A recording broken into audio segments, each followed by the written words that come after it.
അറിയാണ്ട് ക്രാഷായി ഒരു alien ship അല്ലെങ്കിൽ സ്പേസ് ഷിപ്പ് ഭൂമിയിലേക്ക് വന്ന് പതിക്കുന്നു.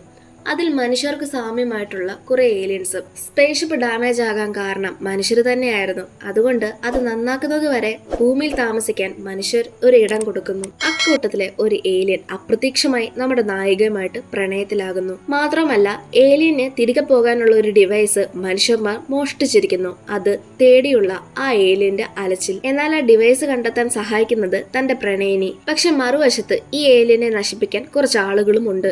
ഇതിൽ നിന്നെല്ലാം ആ ഏലിയൻ രക്ഷപ്പെട്ടു പോകുമോ? അവർക്ക് പ്രണയം അവസാനം എന്തായി എന്നീ കഥകൾ പറയുന്ന 2017 ഫ്യോഡോർ ബോണ്ടാക്ക് സംവിധാനം ചെയ്ത ഒരു റഷ്യൻ സൈഫൈ ചിത്രമാണ് അട്രാക്ഷൻ. ഇനി കൂടുതൽ വലിച്ചു നീട്ടാതെ നമുക്ക് നേരെ മൂവിയിലേക്ക് കടക്കാം. സിനിമയുടെ തുടക്കത്തിൽ ജൂലിയ സ്വെറ്റ്ലാന എന്ന് പറയുന്ന രണ്ട് പെൺകുട്ടികൾ ക്ലാസ്സിൽ ഇരിക്കുന്നതാണ് നമ്മളെ കാണിക്കുന്നത്. ക്ലാസ് കഴിഞ്ഞ് ഇറങ്ങി വരുമ്പോൾ ജൂലിയയുടെ ബോയ് ഫ്രണ്ട് ആയിട്ടുള്ള ആർട്ടിയോമിനെയും നമ്മളെ കാണിക്കുന്നുണ്ട്. ജൂലിയയുടെ അച്ഛൻ ഒരു പട്ടാളക്കാരനാണ്. പക്ഷെ അദ്ദേഹത്തിന് ആർട്ടിയോമിനെ തീരെ ഇഷ്ടമല്ല. എന്തുകൊണ്ടെന്ന് നമുക്കറിയില്ല. പക്ഷെ അദ്ദേഹത്തിന് ആർട്ടിയോമിനെ ഇഷ്ടമല്ല. അന്ന് ന്യൂസിലൊക്കെ മെട്രോയിഡ്സ് ഒക്കെ ഭൂമിയിലേക്ക് പതിക്കുന്നതായിട്ട് ഉണ്ടായിരുന്നു. അതുകൊണ്ട് തന്നെ ഇവര് മെട്രോയിഡ്സിനെ കാണാനായിട്ട് പോകും. ജൂലിയയും അവരുടെ ഫ്രണ്ടായിട്ടുള്ള സ്വെറ്റ്ലാനയുമാണ് കൂടെ പോകുന്നത്. പക്ഷെ അതേ സമയം തന്നെ അവരുടേക്ക് ആർട്ടിയോമും വന്നിട്ടുണ്ടായിരുന്നു. എന്നിട്ട് ഇവര് 3 പേരും മെട്രോയിഡ്സിനെ നോക്കിയിരിക്കുകയാണ്. ഇതേ സമയം സ്വെറ്റ്ലാന അവളുടെ റൂമിന്റെ കീ ഇവർക്ക് 2 പേർക്കും കൊടുക്കുന്നതും നമ്മളെ കാണിക്കുന്നുണ്ട്. ശേഷം ആർട്ടിയോമും ജൂലിയും അവിടെ നിന്ന് റൂമിലേക്ക് പോകും. ഇതേ സമയം ആ സിറ്റിയിലുള്ള എല്ലാവരും മെട്രോയിഡ്സിന് വേണ്ടി കാത്തിരിക്കുകയാണ്. അങ്ങനെ കാത്തിരുന്ന ഒടുവിൽ മെട്രോയിഡ്സ് എല്ലാം വീഴാൻ തുടങ്ങി. പക്ഷെ ആ മെട്രോയിഡ്സിന്റെ കൂട്ടത്തിൽ സ്പേസ് ഷിപ്പ് പോലെ തോന്നിക്കുന്ന ഒരു വിചിത്രമായ സാധനം കൂടി ആകാശത്ത് നിന്ന് വരുന്നതും കാണുന്നുണ്ട്. ഈ ഒരു സ്പേസ് ഷിപ്പ് റഷ്യയുടെ നേരെയാണ് വന്നുകൊണ്ടിരിക്കുന്നത്. അതുകൊണ്ട് റഷ്യൻ ഗവൺമെന്റും എല്ലാവരും കൂടി ചേർന്ന് അതിനെ നശിപ്പിക്കാമെന്ന് തീരുമാനിക്കും. കാരണം ഇതൊരു സാധാരണ സ്പേസ് ഷിപ്പ് ആയിരുന്നില്ല, ഏലിയൻസിന്റെ സ്പേസ് ഷിപ്പ് ആയിരുന്നു. ഇക്കാര്യം മനസ്സിലാക്കിയത് കൊണ്ട് തന്നെ എത്രയും പെട്ടെന്ന് അവിടെയുള്ള ആളുകൾ അതിനെ അറ്റാക്ക് ചെയ്യും. സ്പേസ് ഷിപ്പ് ആദ്യം വന്നുകൊണ്ടിരുന്നത് അധികം ജനസംഖ്യയൊന്നുമില്ലാത്ത മേഖലയിലേക്കായിരുന്നു. പക്ഷെ ആ സ്പേസ് ഷിപ്പ് ഇല്ലാതാക്കാൻ വേണ്ടി ഗവൺമെന്റിന്റെ ആളുകൾ അതിനെ ബ്ലാസ്റ്റ് ചെയ്ത് നശിപ്പിക്കാൻ ശ്രമിക്കുന്നതിന്റെ ഇടയിൽ ഈ സ്പേസ് ഷിപ്പ് ജനങ്ങളുള്ള ഏരിയയിലേക്ക് പോകും. അതായത് സിറ്റിയെ ലക്ഷ്യമാക്കി പോകും. ഇത് കണ്ട ജനങ്ങളെല്ലാം അങ്ങോട്ടും ഇങ്ങോട്ടും പേടിച്ചോടുകയാണ്. കുറെ പേര് ന്യൂസ് റിപ്പോർട്ട് ചെയ്യുകയും ജാഗ്രത പാലിക്കണമെന്ന് പറയുന്നുമുണ്ട്. കാരണം എന്തെന്നാൽ ഈ ഒരു സ്പേസ് ഷിപ്പ് അത്രത്തോളം വലുതായതുകൊണ്ട് അവിടെയുള്ള അല്ലെങ്കിൽ ആ ഒരു സിറ്റിയിലുള്ള ബിൽഡിങ്സ് മുഴുവൻ തകർത്തുകൊണ്ടാണ് അവിടേക്ക് വരുന്നത്. നമുക്കറിയാം സ്വെറ്റ്ലാന ഒരു ബിൽഡിങ്ങിന്റെ മുകളിൽ ഇരുന്നായിരുന്നു മെട്രോയിഡ്സിനെ എല്ലാം നോക്കിക്കൊണ്ടിരുന്നത്. അവളിരുന്ന ആ ഒരു ബിൽഡിങ്ങും തകർന്നിരുന്നു. അക്കാരണം കൊണ്ട് സ്വെറ്റ്ലാന മരണപ്പെടുകയും ചെയ്തു. സ്വെറ്റ്ലാന മാത്രമല്ല, നിരവധി ജനങ്ങളാണ് അവിടെ മരണപ്പെട്ടത്. കൂട്ടത്തിൽ ജൂലിയയും ആട്രോമും ഉണ്ടായിരുന്ന ആ ഒരു ബിൽഡിങ്ങും തകർന്നിട്ടുണ്ടായിരുന്നു. പക്ഷെ ഇതിന്റെ ഇടയിൽ ജൂലിയയ്ക്കും മരണം സംഭവിക്കേണ്ടതായിരുന്നു. എന്നാൽ ആർട്ടിയോം അവളെ രക്ഷിക്കും. പക്ഷെ റഷ്യൻ ഗവൺമെന്റ് ഇപ്പോഴും ആ സ്പേസ് ഷിപ്പിനെ പിന്തുടരുന്നത് നിർത്തിയിട്ടില്ല. അതിനെ എങ്ങനെയെങ്കിലും തകർത്താൽ മാത്രമേ അവിടെയുള്ള ജനങ്ങൾക്ക് അത് രക്ഷയാവുകയുള്ളൂ. അങ്ങനെ അവരതിനെ ബ്ലാസ്റ്റ് ചെയ്യും. അവസാനം ആ ഒരു സ്പേസ് ഷിപ്പ് അവര് തകർത്ത് ഇല്ലാതെയാക്കുമെന്ന് പറഞ്ഞാൽ അതിനെ ഡാമേജ് ആക്കി അതിന് മുൻപോട്ട് പോകാൻ പറ്റാത്തൊരു അവസ്ഥയിലേക്ക് എത്തിക്കും. അങ്ങനെ അവിടെ മിലിറ്ററി ആളുകളും വന്നിരിക്കുകയാണ്. കൂട്ടത്തിൽ ജൂലിയയുടെ അച്ഛനുമുണ്ട്. ഇതേ സമയമാണ് സ്പേസ് ഷിപ്പിൽ നിന്ന് ഒരു ഏലിയൻ ഇറങ്ങി വരുന്നത് കാണുന്നത്. ആ ഏലിയൻ അവിടെ നിന്ന് മിലിറ്ററി ആളുകളെ ഒന്നും ചെയ്യില്ല. അതുകൊണ്ട് ഇത് ചിലപ്പോ ആക്രമണകാരിയല്ലെന്ന് അവർക്കും തോന്നും. ട്രാൻസ്ലേഷൻ ടൂൾ ഉപയോഗിച്ച് ഈ മിലിറ്ററി ആളുകൾ സ്പേസ് ഷിപ്പിൽ നിന്ന് ഇറങ്ങി വന്ന ആ ഒരു ഏലിയനോട് സംസാരിക്കാൻ ശ്രമിക്കും. അത് അവരോട് സംസാരിക്കും. ആ ഒരു ഏലിയൻ പറയുന്നത് എന്തെന്നാൽ, ഞങ്ങൾ ഒരിക്കലും ഭൂമിയോ അല്ലെങ്കിൽ ഇവിടെയുള്ള മനുഷ്യരെ ആക്രമിക്കണമെന്ന് കരുതിയല്ല ഇങ്ങോട്ട് വന്നത്. മെട്രോയിഡ്സ് വീണ സമയത്ത് സ്പേസ് ഷിപ്പിന്റെ മുകളിലും കുറച്ച് മെട്രോയിഡ്സ് വീണിട്ടുണ്ടായിരുന്നു. അക്കാരണം കൊണ്ട് തന്നെ സ്പേസ് ഷിപ്പ് ഓൾറെഡി ഡാമേജ് ആയി. അങ്ങനെ സ്പേസ് ഷിപ്പ് ഭൂമിയിലേക്ക് ക്രാഷ് ആകാൻ തുടങ്ങി. ഇതേ സമയമാണ് റഷ്യൻ ഗവൺമെന്റ്, അതായത് നിങ്ങള് നമ്മുടെ സ്പേസ് ഷിപ്പിനെ അറ്റാക്ക് ചെയ്യാൻ തുടങ്ങിയത്. അങ്ങനെ സ്പേസ് ഷിപ്പ് കൂടുതൽ ഡാമേജ് ആയി. നിങ്ങളെ ആരും ഞങ്ങളൊന്നും ചെയ്യില്ല, ഞങ്ങൾ നിങ്ങളെ എന്തെങ്കിലും ചെയ്യാനല്ല ഇവിടേക്ക് വന്നത്. ഈ സ്പേസ് ഷിപ്പ് കുറച്ചു നേരങ്ങൾക്കുള്ളിൽ റെഡിയാക്കിയതിനു ശേഷം ഞങ്ങൾ ഇവിടെ നിന്ന് പൊയ്ക്കോളാമെന്നും ആ ഏലിയൻ പറയും. അടുത്ത സീനിൽ നമ്മളെ കാണിക്കുന്നത് ഒരു കോൺഫറൻസ് ഹാളാണ്. അവിടെ ജൂലിയയുടെ അച്ഛൻ സംസാരിക്കുന്നുമുണ്ട്. അദ്ദേഹം പറയുന്നത് എന്തെന്നാൽ, ഈ ഏലിയൻസ് നമ്മൾ കാരണമാണ് ഇവിടേക്ക് എത്തിയത്. അവർക്ക് വേണ്ടിയത് കുറച്ച് സമയം മാത്രമാണ്. ആ സമയം കൊടുക്കേണ്ടത് നമ്മളാണ്. നമ്മൾ കാരണമാണ് അവർക്ക് സ്പേസ് ഷിപ്പിന് ഈ ഒരു അവസ്ഥ എത്തിയത്. അവര് ഒരു ആക്സിഡന്റ് മൂലമാണ് ഇവിടെ എത്തിയത്. അതുകൊണ്ട് അവർക്ക് സ്പേസ് ഷിപ്പ് നന്നാക്കാനുള്ള സമയം നമ്മൾ കൊടുക്കണം. അങ്ങനെ അവസാനം ആ ഒരു ഏലിയൻസിന് സ്പേസ് ഷിപ്പ് നന്നാക്കാനുള്ള ആ ഒരു സമയം അവർ കൊടുക്കും. അടുത്ത സീനിൽ കാണിക്കുന്നത് ജൂലിയയും ആർട്ടിയോമിനെയുമാണ്. ജൂലിയ ബിൽഡിംഗ് തകരുന്നതിന്റെ ഇടയിൽ അവൾക്കും ഒരു ചെറിയ അപകടം പറ്റിയിട്ടുണ്ടായിരുന്നു. അതുകൊണ്ട് ആർട്ടിയോം അവളെ ഹോസ്പിറ്റലിൽ കൊണ്ടുപോയിട്ട് തിരിച്ചു വരുന്ന വഴിയാണ് അവൾ അവളുടെ അച്ഛനെ കാണുന്നത്. ഓൾറെഡി ജൂലിയുടെ അച്ഛന് ആർട്ടിയോമിനെ തീരെ ഇഷ്ടമല്ല. അവന്റെ കൂടെ കാണുമ്പോൾ അവളെ അയാൾ ശരിക്കും ശകാരിക്കും, എന്നിട്ട് വീട്ടിലേക്ക് തിരികെ കൊണ്ടുപോകും. എന്തൊക്കെ പറഞ്ഞാലും ജൂലി ഇപ്പോൾ നല്ല ഡിപ്രഷനിലും ദേഷ്യത്തിലും വിഷമത്തിലും ഒക്കെയാണ്. കാരണം അവൾ വിചാരിക്കുന്നത് ഈ ഏലിയൻസ് കാരണമാണ് തന്റെ ഫ്രണ്ട് മരണപ്പെട്ടത് എന്ന്. അതുകൊണ്ട് ഏലിയൻസിനെ കൊല്ലണം എന്ന ലക്ഷ്യത്തിൽ അവൾ അവളുടെ അച്ഛൻ അറിയാതെ അയാളുടെ ഗണ്ണ് അടിച്ചു മാറ്റും. ശേഷം ഇക്കാര്യം ജൂലിയ ആർട്ടിയോമിനോടും പറയും. ജൂലിയയും ആർട്ടിയോമും പിന്നെ ആർട്ടിയോമിന്റെ കുറച്ച് കൂട്ടുകാരും കൂടി ചേർന്ന് ഈ ഒരു പ്ലാനിലേക്ക് പോകും. ശരിക്കും പറഞ്ഞാൽ ആർട്ടിയോമിന് ജൂലിയയുടെ അച്ഛൻ ഇഷ്ടമല്ലാത്തതിന്റെ മെയിൻ കാരണം എന്ന് പറയുന്നത് അവൻ ഒരു ഗുണ്ടയ്ക്ക് തുല്യമാണ്. തന്റെ മകള് ഒരിക്കലും അവന്റെ കൂടെ സേഫ് ആയിരിക്കത്തില്ല എന്നൊരു തോന്നലും അതുപോലെ അവന്റെ സ്വഭാവം കൊണ്ടുമാണ് അയാൾക്ക് അവനോട് ഇത്ര വെറുപ്പ്. എന്തായാലും അവരെല്ലാവരും കൂടി ചേർന്ന് ഇപ്പോ സ്വെറ്റ്ലാനയുടെ ഫ്ലാറ്റിന്റെ അടുത്തേക്കാണ് പോകുന്നത്. കാരണം സ്പേസ് ഷിപ്പ് ക്രാഷായി നിൽക്കുന്നത് അവളുടെ ഫ്ലാറ്റിന്റെ ആ ഒരു ഭാഗത്തായിട്ടാണ്. അങ്ങനെ അവര് സ്വെറ്റ്ലാന ഉണ്ടായിരുന്ന ഫ്ലാറ്റിലേക്കാണ് വരുന്നത്. അവിടെ വെച്ച് അവർക്ക് സ്പേസ് ഷിപ്പിന്റെ ഏതോ ഒരു ഭാഗമൊക്കെ കിട്ടുന്നുണ്ട്. അതൊക്കെ എന്താണെന്ന് തപ്പിക്കൊണ്ടിരിക്കുന്ന അതേ സമയം തന്നെ ജൂലിയ തന്റെ ഫ്രണ്ടിന്റെ റൂമിലേക്ക് പോകും. അവിടെ അവളും തന്റെ ഫ്രണ്ടും കൂടി ഒന്നിച്ചുള്ള പിക്കൊക്കെ കാണുമ്പോൾ അവൾക്ക് നല്ല വിഷമമായി കരയും. അങ്ങനെ അവൾ മുൻപോട്ട് പോയിക്കൊണ്ടിരിക്കുന്ന സമയത്താണ് അവിടെ അവള് ഒരു ഏലിയനെ കാണുന്നത്. ഇത് കണ്ട ജൂലിയ പേടിച്ച് ആ കയ്യിലുണ്ടായിരുന്ന ഗണ്ണ് വെച്ച് അതിനെ ഷൂട്ട് ചെയ്യും. ഇതേ സമയം അവള് കാല് വഴുതി താഴേക്ക് വീഴാനും പോകുന്നുണ്ട്. പക്ഷെ ആ ഏലിയൻ വന്ന് അവളെ താഴേക്ക് വീഴാതെ രക്ഷിക്കും. ജൂലിയ ബഹളം വെക്കുന്ന ശബ്ദം കേട്ടുകൊണ്ട് അവിടേക്ക് ആർട്ടിയോമും അവന്റെ ഫ്രണ്ട്സും ഓടിയെത്തും. ശേഷം ആ ഒരു ഏലിയനെ അവരെല്ലാവരും കൂടി കൊല്ലാൻ നോക്കും. അതിന്റെ ഇടയിൽ ആ ഏലിയൻ ബിൽഡിങ്ങിന്റെ മുകളിൽ നിന്ന് താഴേക്ക് വീഴും. ഇതേ സമയം ഇവരെല്ലാവരും കൂടി നേരെ താഴേക്ക് ഓടിയെത്തുന്നുണ്ട്. കാരണം ഈ ഏലിയൻ രക്ഷപ്പെട്ടു പോകാതെ അതിനെ കൊല്ലാൻ വേണ്ടിയിട്ടാണ്. പക്ഷെ താഴത്തെ ഫ്ലോറിലേക്ക് എത്തുമ്പോൾ അവിടെ ആ ഏലിയന്റെ സൂട്ട് മാത്രമേ ഉണ്ടായിരുന്നുള്ളൂ. അതായത് ആക്ച്വൽ ആയിട്ടുള്ള ഒരു ഏലിയൻ ഉണ്ടായിരുന്നു, അത് രക്ഷപ്പെട്ടിരിക്കുന്നു. അവർ ആ സൂട്ടും ഇങ്ങനെ നോക്കിക്കൊണ്ടിരിക്കുന്ന അതേ സമയം തന്നെ പുറത്ത് പോലീസ് വണ്ടിയും മിലിറ്ററി വണ്ടിയും ഒക്കെ വരുന്ന സൗണ്ട് അവർ കേൾക്കും. കാരണം ആ ഒരു ബിൽഡിങ്ങിൽ നിന്ന് ബഹളോ ഒച്ചപ്പാടോ ഒക്കെ കേട്ടിട്ടാണ് അവർ വരുന്നത്. സ്പേസ് ഷിപ്പിന്റെ വർക്കും കാര്യങ്ങളും പൂർത്തിയായോ എന്നുള്ള കാര്യങ്ങളൊക്കെ എപ്പോഴും ഗവൺമെന്റ് നിരീക്ഷിച്ചു കൊണ്ടിരിക്കും. മിലിറ്ററി വണ്ടിയൊക്കെ സൗണ്ട് കേട്ടതുകൊണ്ട് അവരാ ഒരു സൂട്ടും എടുത്തുകൊണ്ട് അവിടുന്ന് പോകും. അതായത് ജൂലിയും ആർട്ടിയോമും ആ ഗ്യാങ് എല്ലാവരും കൂടി ചേർന്ന് ആ സൂട്ടിനെ അവിടെ നിന്ന് മറയ്ക്കും. ഇതേ സമയം മിലിറ്ററി ഓഫീസേഴ്സിന് സ്പേസ് ഷിപ്പിൽ നിന്നുള്ള ഒരു ഡിവൈസ് ആ ഒരു ബിൽഡിങ്ങിൽ നിന്ന് കിട്ടും. അവരത് ലാബിലേക്ക് ടെസ്റ്റ് ചെയ്യാൻ എടുത്തുകൊണ്ട് പോവുകയും ചെയ്യും. പിറ്റേന്ന് രാവിലെ എന്ന് വെച്ച ഒരു വെളുപ്പിന് സമയത്ത് ജൂലിയ വീണ്ടും തന്റെ ഫ്രണ്ടിന്റെ ആ ഒരു ഫ്ലാറ്റിലേക്ക് പോകും. അവിടെ പോകുമ്പോൾ കുറേയധികം ഡെഡ് ബോഡീസ് ഉണ്ട്.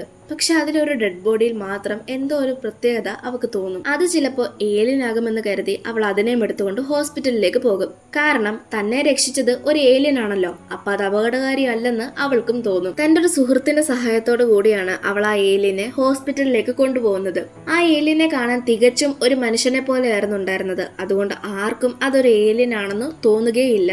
കാര്യമായ മുറിവ് പറ്റിയതുകൊണ്ട് ഒരുപാട് ബ്ലഡ് ആ ഏലിയന്റെ പോയിരുന്നു. അതുകൊണ്ട് തന്നെ ജൂലിയ തന്റെ ബ്ലഡ് കൊടുക്കാൻ തയ്യാറാകും. അതിനുശേഷം ജൂലിയ ഈ ഒരു ഏലിയന്റെ ദേഹത്തൊക്കെ തൊട്ടു നോക്കും. കാരണം ഇതിപ്പോ ശരിക്കും മനുഷ്യനെ പോലെയാണല്ലോ ഉള്ളത്. അതുകൊണ്ട് ഇതിങ്ങനെ വിചിത്രമായ രീതിയിൽ നോക്കിക്കൊണ്ടിരിക്കുന്ന സമയം ഈ ഏലിയൻ ജൂലിയയുടെ കയ്യിൽ കയറി പിടിക്കും. ഇന്നേരം ഒരു എനർജി അവളുടെ കയ്യിൽ ഒരു ചെയിൻ പോലെ ആയി മാറുന്നതും നമുക്ക് കാണാൻ പറ്റും. അന്ന് രാത്രി വീട്ടിൽ എത്തിയതിനു ശേഷം ഫ്രഷ് ആകുമ്പോഴാണ് അവളുടെ കയ്യിൽ കിടക്കുന്ന ഈ ഒരു ബ്രേസ്ലെറ്റിന്റെ അല്ലെങ്കിൽ ഈ ഒരു ചെയിന്റെ ഉപയോഗം എന്താണെന്ന് അവൾക്ക് മനസ്സിലാവുന്നത്. അവൾക്ക് ഈ ഒരു ചെയിൻ ഉപയോഗിച്ച് വെള്ളത്തിനെ കൺട്രോൾ ചെയ്യാൻ പറ്റും. ഇതാണ് അതിന്റെ പവർ. മറുവശത്ത് സയന്റിസ്റ്റുകൾക്ക് ഇതുവരെ ആ ഒരു സ്പേസ് ഷിപ്പിൽ നിന്ന് കിട്ടിയ ഡിവൈസ് എന്താണെന്ന് കണ്ടുപിടിക്കാൻ സാധിച്ചിട്ടില്ല. ഇതേ സമയമാണ് നമ്മുടെ ജൂലിയുടെ അച്ഛൻ വെള്ളം കുടിക്കാൻ പോകുന്ന സമയത്ത് ആ ടാങ്കിലെ വെള്ളത്തിലൊക്കെ വേവ്സ് കാണാൻ സാധിക്കുന്നത്. പിറ്റേന്ന് രാവിലെ വീണ്ടും ഒരു സയന്റിസ്റ്റ് ആ ഒരു ഫ്ലാറ്റിന്റെ അടുത്തേക്ക് പോകുന്ന സമയത്ത് അവിടെ ഉണ്ടായിരുന്ന ഒരു നദി മുഴുവൻ വറ്റി വരണ്ടിരിക്കുകയാണ്. ഇത് കണ്ട സയന്റിസ്റ്റ് എല്ലാവരെയും ഇക്കാര്യങ്ങൾ അറിയിക്കും. ശേഷം വീണ്ടും ഒരു എമർജൻസി കോൺഫറൻസ് വെക്കും. സംഭവം ഇവിടെ നടക്കുന്നത് എന്തെന്നാൽ മനുഷ്യർക്ക് സെൽസിനെ റീജനറേറ്റ് ചെയ്യാൻ വെള്ളം വേണമെന്നതുപോലെ ഈ ഏലിയൻസിന് അവർക്ക് സ്പേസ് ഷിപ്പ് നന്നാക്കാനും വെള്ളം വേണം. ഹ്യൂമൻ ബോഡിയിൽ നടക്കുന്ന അതേ ഒരു പ്രോസസ്സിലൂടെ തന്നെയാണ് അവർ ആ സ്പേസ് ഷിപ്പും നിർമ്മിക്കുന്നത്. പക്ഷെ ഇത് കാരണം നേരിടാൻ പോകുന്ന ഏറ്റവും വലിയ പ്രശ്നമാണ് വരൾച്ച. ഇപ്പൊ തന്നെ കുറെ നദികളും വീടുകളിലെ ഒക്കെ വെള്ളം വറ്റി വരണ്ടിരിക്കുന്നു. ഇങ്ങനെ തന്നെ മുൻപോട്ട് പോയിക്കൊണ്ടിരുന്ന മനുഷ്യ ആയുസും ചിലപ്പോ ഇല്ലാതായേക്കാം. മറുവശത്ത് ജൂലിയാണ് കാണിക്കുന്നത്. ജൂലി ഇപ്പൊ ആ ഏലിയനെ ഡിസ്ചാർജ് ചെയ്തുകൊണ്ട് വന്നിരിക്കുകയാണ്. അവളുടെ കൂടെ അവളുടെ ഒരു ഫ്രണ്ടും ഉണ്ട്. സംഭവം കാണാൻ മനുഷ്യനെ പോലെയാണ്, തന്നെ രക്ഷിച്ചതാണ് എങ്കിൽ പോലും അവൾക്ക് വിശ്വാസമില്ല. മുൻപ് മിലിറ്ററി ആളുകള് ട്രാൻസ്ലേഷൻ ടൂൾ ഉപയോഗിച്ചാണ് ഏലിയന്റെ ഭാഷ മനസ്സിലാക്കിയിരുന്നത്. പക്ഷെ ഇപ്പോ മനുഷ്യർക്ക് ഭാഷ ഏലിയൻ പഠിച്ചിരിക്കുന്നു. ആ ഏലിയൻ ജൂലിയോട് സംസാരിക്കും. എന്റെ പേര് ഹക്കോൺ എന്നാണ്. എന്റെ ഒരു ഡിവൈസ് കാണാതായിരിക്കുന്നു. അതായത് ഞങ്ങളുടെ സ്പേസ് ഷിപ്പിന് വേണ്ടിയിട്ടുള്ള ഒരു ഡിവൈസ് ആണ്. ആ ഡിവൈസ് ഉണ്ടെങ്കിൽ മാത്രമേ ഞങ്ങൾക്ക് തിരികെ പോകാൻ സാധിക്കുകയുള്ളൂ. അത് വെച്ചിട്ടാണ് സ്പേസ് ഷിപ്പ് നന്നാക്കിക്കൊണ്ടിരുന്നത്. ഇവിടെ ഹക്കോൺ പറഞ്ഞുകൊണ്ടിരിക്കുന്ന ആ ഒരു ഡിവൈസ് നമ്മുടെ മിലിറ്ററി ആളുകളുടെ കയ്യിലുള്ള അതേ ഡിവൈസ് തന്നെയാണ്. എന്തായാലും ഹക്കോൺ, നീ എന്നെ അത് കണ്ടുപിടിക്കാൻ സഹായിക്കണമെന്ന് പറയുമ്പോൾ ജൂലിയ എതിർക്കും. എനിക്കതിന് പറ്റില്ല എന്ന് പറഞ്ഞ് അവനെ ആ വീട്ടിൽ നിന്ന് പുറത്താക്കും. റൂമിൽ നിന്ന് ഡ്രസ്സ് ഇട്ടുകൊണ്ട് പുറത്തേക്ക് ഇറങ്ങി നടക്കുമ്പോഴാണ് ഒരു പോലീസുകാരൻ വന്ന് നീ കഞ്ചാവല്ലേടാ, നീ വെള്ളം അടിച്ചില്ലേ എന്നൊക്കെ പറഞ്ഞ് അവനെ അറസ്റ്റ് ചെയ്തുകൊണ്ട് പോകുന്നത്. ഇത് ജൂലിയൻ കാണുന്നുണ്ട്. അവൾക്ക് തടയണമെന്നുണ്ട്, പക്ഷെ അവൾക്കൊന്നും പറയാൻ സാധിക്കില്ല. കാരണം അവളുടെ അച്ഛൻ മിലിറ്ററി ഓഫീസർ ആയതുകൊണ്ട് തന്നെ എല്ലാവർക്കും അറിയാം. ഇനിയിപ്പോ എന്തെങ്കിലും ചോദ്യം വന്നാൽ തന്നെ അതെല്ലാം അവളുടെ അച്ഛന്റെ അടുത്തേക്ക് എത്തും. മറുവശത്ത് ആർട്ടിയോമോ അയാളുടെ സുഹൃത്തുക്കളും കൂടി ചേർന്ന് ആ ഏലിയന്റെ സൂട്ടും എടുത്തുകൊണ്ട് അവർക്ക് ഏതോ ഒരു സ്ഥലത്തേക്ക് വന്നിരിക്കുകയാണ്. അവിടെ വെച്ച് അവരാ ഒരു സൂട്ട് തകർക്കാൻ ശ്രമിക്കുന്നുണ്ട്. പക്ഷെ ആ സൂട്ടിന് ഒരു പോറല് പോലും പറ്റില്ല. കാണുമ്പോൾ മെറ്റൽ കൊണ്ട് ഉണ്ടാക്കിയിരിക്കുന്നത് പോലെ തോന്നുന്ന തരത്തില് ഒരു സൂട്ടാണ്. പക്ഷെ ഇത്രത്തോളം സ്ട്രെങ്ത് ഉള്ളത് കൊണ്ട് തന്നെ അതിന് ഒന്നും സംഭവിക്കില്ല. അങ്ങനെ കൂട്ടത്തിൽ ഒരുത്തൻ ഈ സൂട്ടിന്റെ കൈക്കുള്ളിലേക്ക് ഇവന്റെ കൈ എടുത്തിടും. കുറച്ചു നേരം അവൻ അതിലേക്ക് കൈയിട്ട് എന്തൊക്കെയോ പറഞ്ഞുകൊണ്ടിരിക്കും. ഇങ്ങനെ പറഞ്ഞുകൊണ്ടിരിക്കുന്ന സമയത്താണ് ഈ സൂട്ടിൽ നിന്ന് എന്തോ ഒരു സാധനം അട്രാക്റ്റ് ആയി വരും. ശേഷം അവന്റെ കൈ അതിനുള്ളിലേക്ക് വലിച്ചെടുക്കാൻ നോക്കും. പിന്നീട് ആർട്ടിയോവും ബാക്കി എല്ലാവരും കൂടി ചേർന്ന് എങ്ങനെയൊക്കെ അവന്റെ കൈ പുറത്തേക്ക് എടുക്കും. സംഭവം എന്തെന്ന് വെച്ചാല് ഈ സൂട്ടിനകത്തേക്ക് കൈ ഇട്ടവൻ അറിയില്ലായിരുന്നു ഇതൊരു ഏലിയന്റെ സൂട്ടാണെന്നുള്ളത്. അതുകൊണ്ട് തന്നെ ആർട്ടിയോമിനെ അയാൾ വായി വരുന്ന മൊത്തം പറയും, നീ എന്തോ ഈ കൊണ്ടുവച്ചിരിക്കുന്നത്, ഇത് തിരികെ നമുക്ക് പോലീസിന് കൊടുക്കാം എന്നെല്ലാമാണ് പറയുന്നത്. എന്തായാലും ഇപ്പൊ ആർട്ടിയോമിനും ചെറിയൊരു പേടിയുണ്ട്. കാരണം ഈ മെറ്റൽ സൂട്ട് എന്തെല്ലാം ചെയ്യാൻ പറ്റുമെന്ന് അവർക്കറിയില്ലല്ലോ. അതുകൊണ്ടാണ് അവന്റെ ചെറിയ പേടി. മാത്രമല്ല ഒരു നിമിഷത്തേക്ക് അവനും ചിന്തിക്കും ഈ സൂട്ട് തിരികെ പോലീസിന് കൊടുക്കാമെന്ന്. പക്ഷെ ഇതുവരെ കൊടുക്കുന്ന കാര്യത്തിനെ പറ്റിയൊന്നും തീരുമാനിച്ചിട്ടില്ല. മറുവശത്ത് ഇപ്പൊ കാര്യങ്ങൾ ഗൗരവത്തിലായിരിക്കുകയാണ്. കാരണം ജനങ്ങൾക്ക് കുടിവെള്ളം കിട്ടാതായിരിക്കുന്നു. ഇതിനുവേണ്ടി അവർ സമരം ചെയ്തു തുടങ്ങിയിരിക്കുന്നു. പോലീസിന് നേരെയാണ് അവർ സമരം ചെയ്യുന്നത്. ഇതെല്ലാം നടന്നുകൊണ്ടിരിക്കുന്ന സമയത്ത് ആർട്ടിയോം ആ സൂട്ട് തിരികെ കൊടുക്കാമെന്ന് വിചാരിച്ച് പോലീസിന്റെ അടുത്തേക്ക് പോകും. പക്ഷെ ഓൾറെഡി അവിടെ സമരം നടക്കുന്നത് കൊണ്ട് തന്നെ അവിടെ ജനങ്ങളുടെ ഇടയിൽ അടിയാകും. അതിന്റെ ഇടയിൽ ആർട്ടിയോമിനെ പോലീസ് പിടിച്ചോണ്ട് പോകും. കാരണം ആ കൂട്ടത്തിൽ ജൂലിയയുടെ അച്ഛനും ഉണ്ടായിരുന്നു. ജൂലിയയുടെ അച്ഛന് ഓൾറെഡി ആർട്ടിയോമിനെ ഇഷ്ടമല്ലല്ലോ. അതുകൊണ്ടാണ് അയാളെ പിടിച്ചുകൊണ്ട് പോകാൻ ഓർഡർ കൊടുക്കുന്നത്. അങ്ങനെ പോലീസും മിലിറ്ററിയും ഒക്കെ ചേർന്ന് ജനങ്ങളുടെ ഇടയിലുള്ള ആ ഒരു പ്രശ്നം തീർക്കാൻ ശ്രമിക്കുമ്പോൾ മറുവശത്ത് നമ്മളെ ജൂലിയാണ് കാണിക്കുന്നത്. ജൂലിയ ഹക്കോണിനെ പുറത്തിറക്കാൻ വേണ്ടി പോലീസ് സ്റ്റേഷനിൽ വന്നിരിക്കുകയാണ്. ഇതേ സമയമാണ് അവിടേക്ക് ആർട്ടിയോമിനെ പോലീസ് പിടിച്ചുകൊണ്ട് വരുന്നത് കാണുന്നത്. ആർട്ടിയോമിന്റെ അടുത്ത് ജൂലിയ സംസാരിക്കാൻ ശ്രമിക്കുന്നുണ്ട്. പക്ഷെ പോലീസ് അതിന് സമ്മതിക്കില്ല. പിന്നീട് ജൂലിയ ഹക്കോണിനെ പോലീസ് സ്റ്റേഷനിൽ നിന്ന് പുറത്തിറക്കി അവിടെ നിന്ന് പോകും. ശേഷം മനുഷ്യന്മാരെ പോലെ വസ്ത്രം ധരിച്ച് നടക്കാനും പഠിപ്പിച്ചു നോക്കും. കാരണം ആർക്കും ഒരു സംശയവും വരാതിരിക്കാൻ വേണ്ടിയിട്ടാണ്. ഹക്കോൺ ജൂലിയോട് ആർട്ടിയോം ആരാണെന്ന് ചോദിക്കുമ്പോൾ അവൻ എന്റെ ഫ്രണ്ട് ആണ് എന്നാണ് അവള് പറയുന്നത്. അങ്ങനെ അവള് കുറെ കാര്യങ്ങൾ ഹക്കോണിന് പറഞ്ഞു കൊടുക്കും. ഇങ്ങനെ പറഞ്ഞു കൊടുക്കുന്നോണ്ടിരിക്കുന്നതിന്റെ ഇടയിൽ അവർക്ക് ഫ്രണ്ട്ഷിപ്പും വളർന്നുകൊണ്ടേ ഇരിക്കുകയാണ്. ഹക്കോണിന് തിരികെ അവിടെ നിന്ന് പോകണമെങ്കിൽ ആ ഒരു ഡിവൈസ് വേണം. അത് എവിടെയാണെന്ന് ജൂലിയക്ക് അറിയാം. അതുകൊണ്ട് അവൾ അവനെ സഹായിക്കാമെന്ന് വിചാരിക്കും. പിറ്റേന്ന് അവൾ നേരെ പോകുന്നത് തന്റെ അച്ഛന്റെ അടുത്തേക്കാണ്. അച്ഛനിരിക്കുന്ന ഓഫീസിലേക്ക്. അവിടേക്ക് ഹക്കോണിനെ കൊണ്ടുപോകുന്നുണ്ട്. ശേഷം അവൾ അവിടെ ചെന്ന് താൻ പ്രഗ്നന്റ് ആണെന്ന് ഒരു കള്ളം പറയും. അവൾ ഈ കള്ളം പറയുന്നത് എന്തെന്നാൽ ഇത് കേൾക്കുന്ന തന്റെ അച്ഛൻ അവളെ ഒരുപാട് വഴക്ക് പറയുമല്ലോ. അങ്ങനെ പറയുമ്പോൾ അയാളുടെ മൈൻഡ് മാറി അയാൾ ബിസിയാകും. ഇതിനു വേണ്ടിയിട്ടാണ് അവൾ അങ്ങനെ കള്ളം പറയുന്നത്.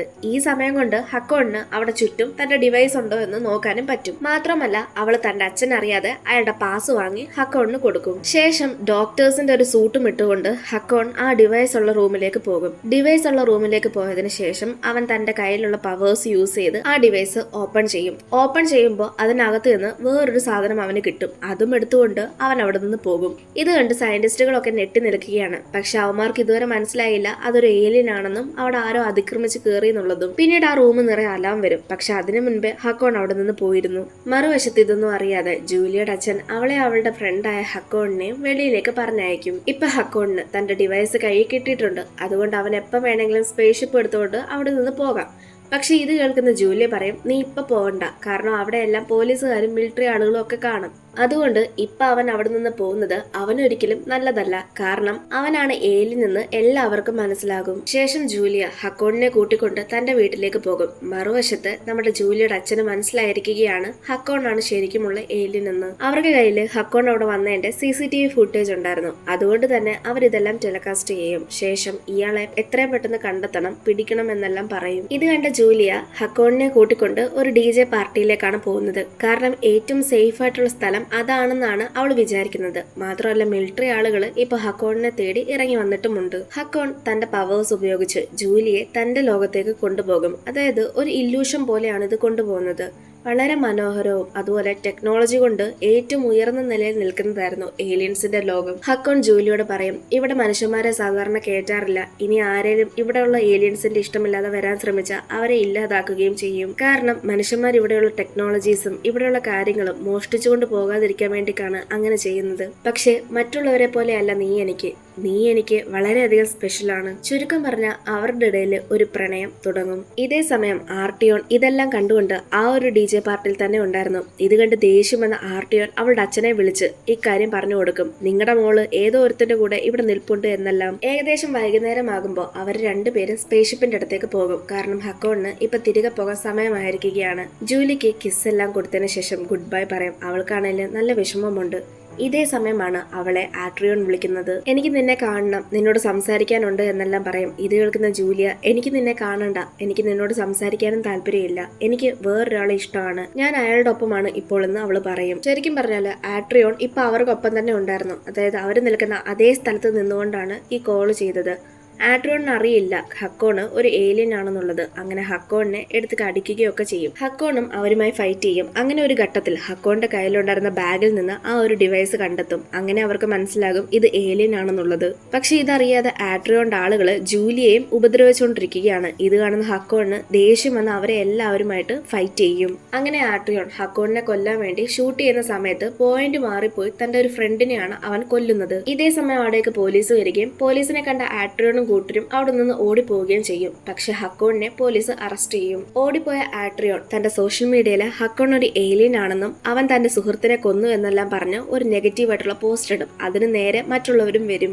അങ്ങനെ ഇപ്പൊ ആ സിറ്റിയിലുള്ള എല്ലാവരും ഏലിയൻസിന് എതിരാണ്. അതുകൊണ്ട് തന്നെ അവർ ഏലിയൻസിന്റെ സ്പേസ്ഷിപ്പ് തകർക്കാനായിട്ട് വരും. ഇത് കണ്ട് ആ സ്പേസ്ഷിപ്പിൽ ഉണ്ടായിരുന്ന കുറെ റോബോട്ടുകളും ഏലിയൻസും ഒക്കെ ഇറങ്ങി വന്ന് ഇവരുമായി ഫൈറ്റ് ചെയ്യും. മറുവശത്ത് ആട്രിയോൺ ആ ഏലിയൻ സൂട്ട് എടുത്തിട്ട് ഹക്കോണുമായി ഫൈറ്റ് ചെയ്യാൻ തയ്യാറാകും. ഏലിയൻസിന്റെ സൂട്ട് ഉണ്ടായിട്ട് പോലും ഹക്കോണിനെ ജയിക്കാൻ ആട്രിയോണ് സാധിക്കില്ല. അങ്ങനെ ഫൈറ്റിന്റെ അവസാനം ആട്രിയോൺ തോൽക്കും. സൂട്ടിൽ നിന്ന് പുറത്തിറങ്ങിയ ആട്രിയോൺ ഹക്കോണിന് നേരെ ഷൂട്ട് ചെയ്യാൻ ശ്രമിക്കും. പക്ഷെ ഇന്നരം ജൂലി വന്ന് ഫ്രണ്ടിൽ നിൽക്കുകയും അത് കാരണം അവൾക്ക് ഒരുപാട് പരുക്ക് പറ്റുകയും ചെയ്യും. കൂട്ടത്തിൽ ഹക്കോണിനും പരുക്ക് പറ്റും.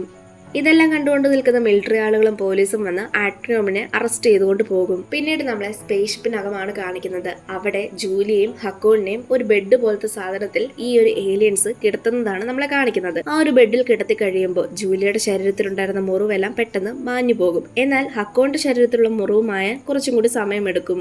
മുറിവൊക്കെ ഉണങ്ങിയതിനു ശേഷം ജൂലിയ വീണ്ടും ആ സ്പേസ്ഷിപ്പിൽ നിന്ന് ഇറങ്ങി വരും. ശേഷം ആ സ്പേസ്ഷിപ്പ് അവിടെ നിന്ന് പോവുകയും ചെയ്യും. ഇപ്പോ ഹക്കോണിന്റെ ഓർമ്മകളിൽ ജൂലിയ ജീവിക്കുകയാണ്. ഇതെല്ലാം കണ്ടുകൊണ്ട് വളരെ ദുഃഖത്തോട് നിൽക്കുന്ന ജൂലിയാണ് നമ്മളെ കാണിക്കുന്നത്. ആ ഒരു സീൻ അങ്ങനെ കാണിച്ചുകൊണ്ടാണ് ഈ ഒരു മൂവി തീരുന്നത്. നിങ്ങൾക്ക് ഈ ഒരു വീഡിയോ ഇഷ്ടമായെന്ന് വിചാരിക്കുന്നു. ഇഷ്ടപ്പെട്ട തീർച്ചയായിട്ടും കമന്റ്സിലൂടെ അറിയിക്കുക. മൂവിയെ പറ്റി എന്തെങ്കിലും സംശയങ്ങളോ അഭിപ്രായങ്ങളോ ഉണ്ടെങ്കിൽ അതും കമന്റായി രേഖപ്പെടുത്തുക. ഇനി മറ്റൊരു വീഡിയോ ആയിട്ട് നമുക്ക് വീണ്ടും കാണാം.